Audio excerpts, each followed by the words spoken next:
ये 25 दिन और सबूतों को गायब करने और हेरा फेरी करने के लिए ये समय, क्या ये शारदा प्रसाद सर भी समझते हैं कि ये जो 5 तारीख को मामले के सरफेस में आने के बाद, 15 तारीख को इन्वेस्टिगेशन शुरू होने के बाद 25 को एफआईआर जो दर्ज हुई है, क्या ये बीच का 10 से 20 दिन का वक्त इस मामले में बहुत क्रूशियल था और इसको जाया जाने दिया है, या प्रक्रियात्मक रूप से ये वक्त तो लगता ही?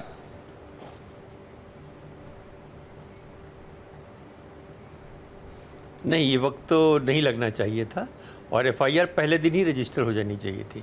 और उसके बाद भी जो गलतियां हो रही हैं वो या तो डिलिबरेट है, और स्पेशली पुलिस रिमांड ना मांगना मैं कहूँगा कि कंडेमेबल है।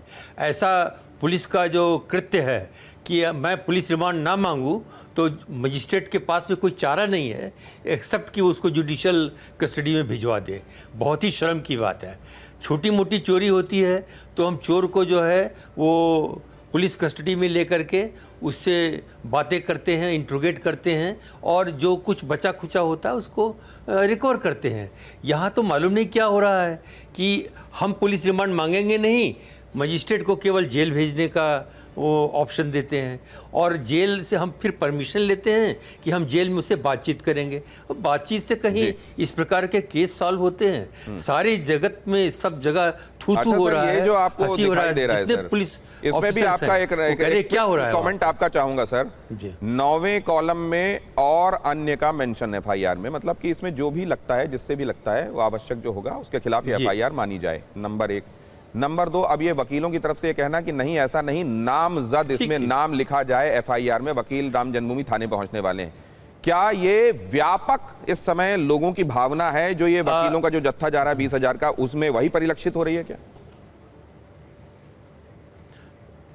नहीं, देखिए मैं भी एक रजिस्टर्ड एडवोकेट हूँ और इस बारे में 2 बातें कहना चाहूँगा। एक तो कि किसी भी हालत में बार एसोसिएशन को इसमें कूदने की आवश्यकता नहीं थी, नंबर 1। नंबर 2, अगर बार एसोसिएशन कहती है कि कोई वकील ये केस नहीं लड़ेगा तो ये एक परफेक्ट ग्राउंड होगा इस केस को अभियुक्त जो है वो अयोध्या से बाहर ले जाएंगे, और बाहर ले जाएंगे और अयोध्या वासियों को उसके बाद में उस केस के बारे में कोई जानकारी नहीं होगी, वो कहीं और सुना जाएगा और कहीं और फैसला होगा। तो ये अभियुक्तों के पक्ष में जा रहा है।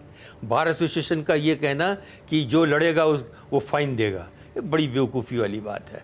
जी, शारदा प्रसाद जी कह रहे हैं कि ऐसा फैसला नहीं लिया जाना चाहिए कि अभियुक्तों की तरफ से पैरवी करने वाला कोई वकील वहां से नहीं होगा, और जो होगा उसके ऊपर जुर्माना लगाया जाएगा। बहरहाल ये 20,000 लोग क्या आम जनमानस का इस समय प्रतिनिधित्व, 2,000 लोग, माफ कीजिए, जो 2,000 वकील जा रहे हैं, ये क्या आम जनमानस का प्रतिनिधित्व कर रहे हैं?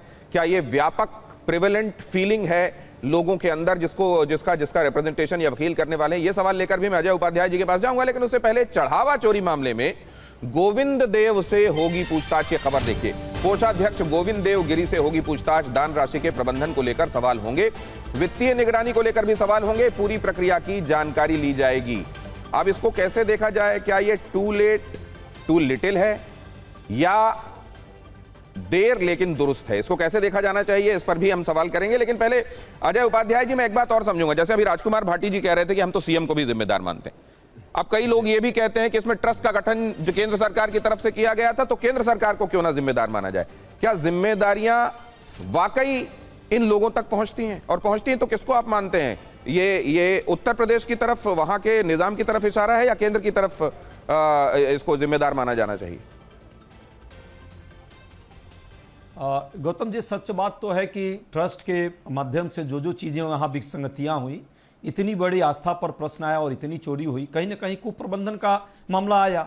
जिस तरह से चढ़ावा चोरी हुई है और पुलिस की जो कार्रवाई स्टेट सिस्टम से होनी चाहिए थी शक्ति के साथ, वो नहीं हो पाई। ये तो स्पष्ट दिख रहा है कि मिलीभगत है। ट्रस्ट का केवल 10 सेकंड बचे मेरे पास, क्विकली वाइंड अप करना होगा। लोग थे, प्रधानमंत्री जी के कहने पर ही हुआ था, तो इसलिए प्रधानमंत्री जी पर कहीं ना कहीं बात आती है, उनको बात रखनी चाहिए। तो ये एक क्लियर कट डिमार्केशन भी दिखाई दे रहा है। अगर आप समाजवादी पार्टी को देखें या राजकुमार भाटी जी की बात को आप ध्यान में रखें, तो उन्होंने सीधे सीधे सीएम की तरफ इशारा किया है, और इधर आप कांग्रेस को अगर देखें, अजय उपाध्याय जी की बात देखें अगर आप, तो उधर इशारा केंद्र की तरफ जा रहा है। बहरहाल बहुत धन्यवाद करता हूं आप सबका मेरे साथ आज की शाम चर्चा में जुड़ने के लिए, और ये बताने के लिए कि आप लोगों का नजरिया इस मामले में क्या है, और क्या आप लोगों के नजरिए से पूरी तस्वीर को बनाने में और चीज़ों को, तथ्यों को समझने में हमारे दर्शकों को मदद मिल रही है।